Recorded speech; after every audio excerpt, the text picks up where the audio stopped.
Eu sou Ismael e vamos fazer a prova em vídeo. Oi, eu sou o Gustavo, a gente vai apresentar a prova com vídeo. Oi, eu sou o Sérgio e vamos fazer a prova em vídeo. Indo para a primeira questão, a gente tem aqui então f de x é igual a 2 tangente de x. A gente sabe que tangente de x é seno de x sobre cosseno de x. Aplicando a regra da derivação, a gente chega a esta conta aqui, aberta.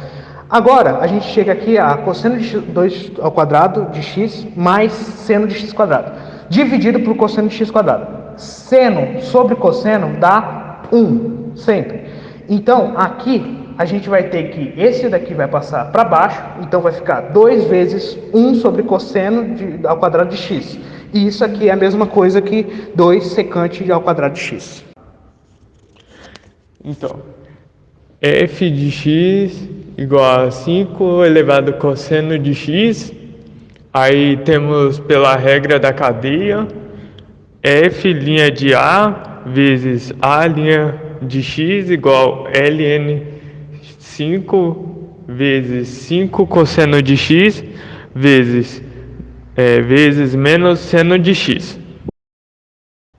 Temos f de x igual a e elevado a x ao quadrado mais 2 igual a 5 elevado.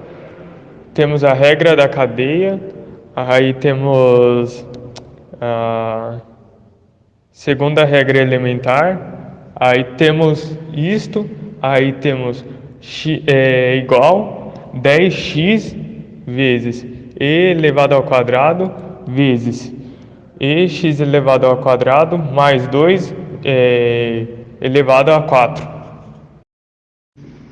Então, agora a gente vai para a D. A D vai ser f de x é igual a raiz de 3x menos 2. Se a gente aplicar a regra da cadeia aqui, a gente vai ter que o f de a é igual a raiz quadrada de a e o a de x é igual a 3x. Isto daqui, se a gente derivar, vai ficar f' de a vezes a' de x, que vai dar 1 sobre 2 raiz de 3x vezes 3. Isso tudo aqui vai dar 3 sobre 2 raiz de 3x. Bom, aqui na E a gente vai ter f de x é igual a ln de x vezes e elevado a x. Se a gente aplicar a regra da cadeia, a gente vai ter que o f de a é igual a ln de a e o a de x é igual a x vezes e elevado a x. A gente não sabe o a' de x, então para isso a gente vai ter que aplicar essa regra do f vezes g', para a gente descobrir o a de x, o a' de x. Aplicando esta regra da cadeia aqui, outra regra da cadeia, a gente descobre o a' de x. Descobrindo o a' de x, a gente joga para essa conta de derivação, né, que a gente já aprendeu, e esta conta vai dar e elevado a x vezes 1 mais x dividido por x vezes e elevado a x. Esses dois, eles se cortam, então no final vai ficar 1 mais x dividido por x. No exercício 2, nós vamos encontrar a equação da reta tangente em função do item D da questão 1, no caso, f de x igual a de 3x menos 2. E com o resultado anterior, no caso do f' de a, que é igual a 3 sobre 2 raiz de 3x, e o f já desse enunciado, que é igual a meio, nós podemos equivaler eles. No caso, o meio seria igual a 3 sobre 2 raiz de 3x. E o x, essa incógnita, ela ia ser igual a 3. E no caso, o f de x, que se transformaria em f de a, ia ficar raiz de 3 vezes 3 menos 2. No caso, raiz de 9 menos 2, que é igual a 1. Com o f de a igual a 1, o f' de a igual a meio e o a igual a 3, nós podemos fazer tudo substituindo a equação do Yamashoshu, no caso da derivada, a equação da reta tangente. No caso, y menos f de a igual a f' de a vezes x menos a. Que no caso, y menos 1 igual a meio vezes x menos 3. E no caso, o y ele é igual a x menos 1 sobre 2. E no gráfico nós podemos ver que essa equação do y, essa resposta do y, ela tangencia sim com a função do f de x. No exercício 3, nós decidimos utilizar a equação y igual a x² menos 9 sobre x. E nós definimos essa equação para conseguirmos resolver o gráfico em 8 passos. O primeiro passo seria descobrir as equações subsequentes. E nela, nós descobrimos que o domínio ele é diferente de zero e participa dos números reais. Mas a sua simetria ela é diferente entre menos x e menos y, mas contém simetria na origem.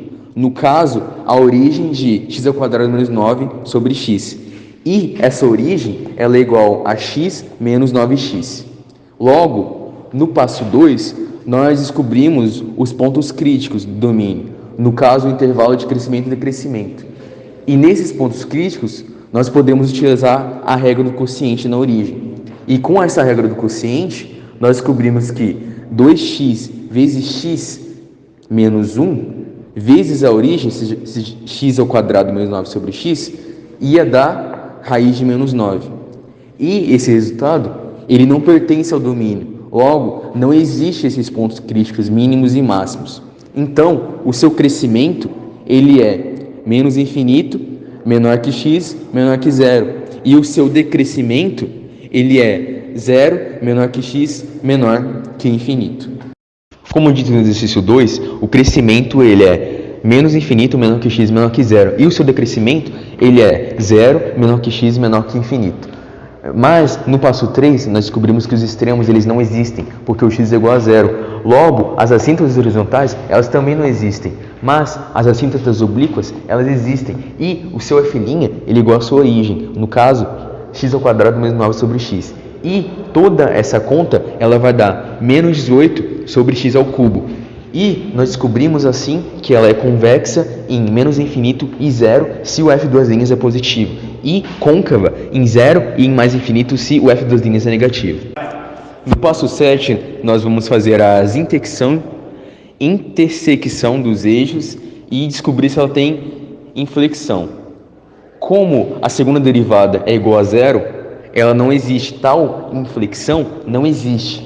Mas se a gente pegar esse ponto de intersecção nos eixos e definirmos o y como zero, o resultado do x vai ser 3 ou menos 3. No caso, ele vai ser uma coordenada desse ponto de interseção nos eixos. No caso, 3 e 0 e menos 3 e 0. Mas se definirmos o x como zero, o y ele vai dar inexistente, pois o x ele vai dar zero e não tem como você dividir um número por zero. Logo, ele não está no domínio. Agora, no passo 8, o último passo, nós definimos todo esse gráfico a partir dessas contas e descobrimos que ele é convexo seguindo de menos infinito para mais infinito e ele é côncavo seguindo do mais infinito para menos infinito. No caso, fazendo o crescimento e o decrescimento em ambas as partes do gráfico.